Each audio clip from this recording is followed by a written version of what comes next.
I've modified a number of sweater patterns into dresses by adding A-line waist shaping. And the trickiest bit is to figure out how frequently you should do the waist shaping to make sure that you get to the right circumference within the length that you want the dress to be.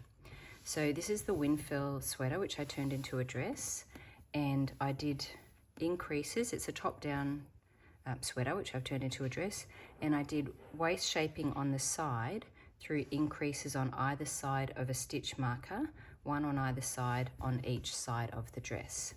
And I happen to do that every 15 rows, but before I made that decision of how frequently to do the increases, I wanted to make sure that for this particular yarn at this stitch gauge and that row gauge, that level of frequency was correct. So that's what this video is about. Like, I didn't randomly pick 15 rows. It was quite intentional to make sure that I could get all of the body increases done to fit me and to go around my hips with a little bit of ease within the length that I had to work with for the dress. I'm going to use the numbers that I did for the Winfield dress as an example, but you can obviously replace that with whatever numbers you're working with. So what you want to know is what bust circumference you want your dress to be and what hem circumference you want your dress to be. And I'd recommend measuring another dress that you like the fit of, and preferably something that's made out of knit fabric. And you also want to work out how long you want your dress to be. So for me, my bust circumference for the dress was 32 inches. That's what I wanted it to be, and that's no ease for me. And for me, my Y was 40 inches. That was the hem circumference, right? So X is your bust circumference, and Y is your hem circumference. And L will be the length of the dress, and for me that was 23 inches, the total length.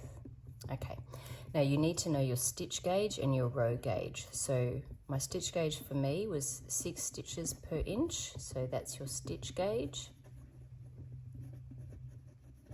And R is your row gauge, and I got 8.5 rows per inch. Now it's worth, like I've got a decimal there. I measured over 4 inches. I would recommend measuring at least over 4 inches. So this is your row gauge.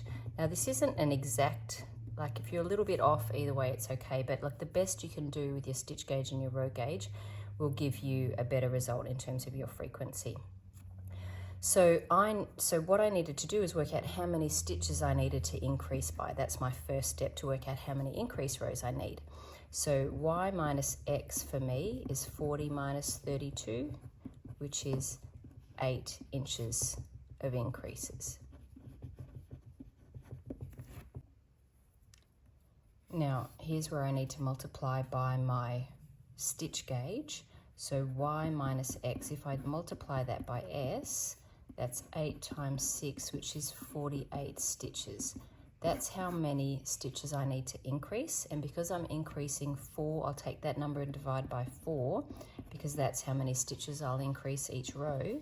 That's 12 rows of increases. Now, I don't usually increase directly, like right under the armpit or right at the end, because you also have like, you know, an inch of ribbing or whatever at the bottom. So what I do is I take 3 inches off the length, because I actually really only have 20 inches to work with, because I'll probably knit for at least 1.5 inches, and then I'll stop about 1/2 inch beforehand, and then I've got my ribbing at the end. So I'll take that length and take 3 away. So for me, that's 23 minus 3, which is 20 inches. That's how much room I have to play with. So I'll do, you know, if you have a really deep ribbing, you might need to take a little bit more off.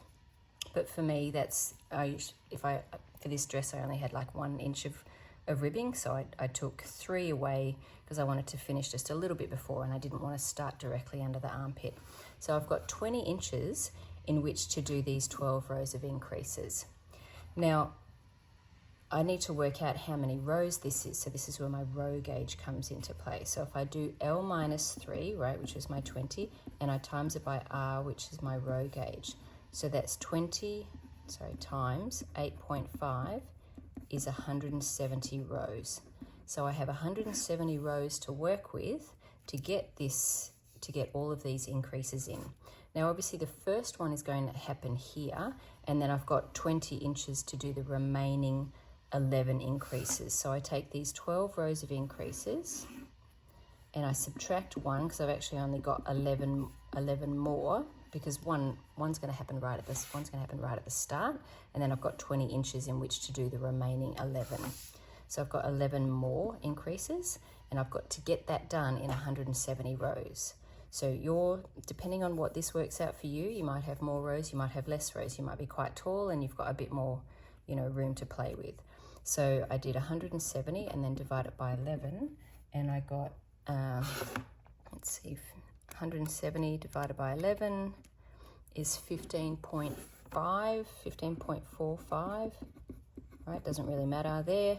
Now I'm going to either round down or up. For me, I'd rather get the increases done a little bit sooner than find out I don't have enough, I've run out of room to do all the increases. So I'm going to say that's approximately equal to 15 rows.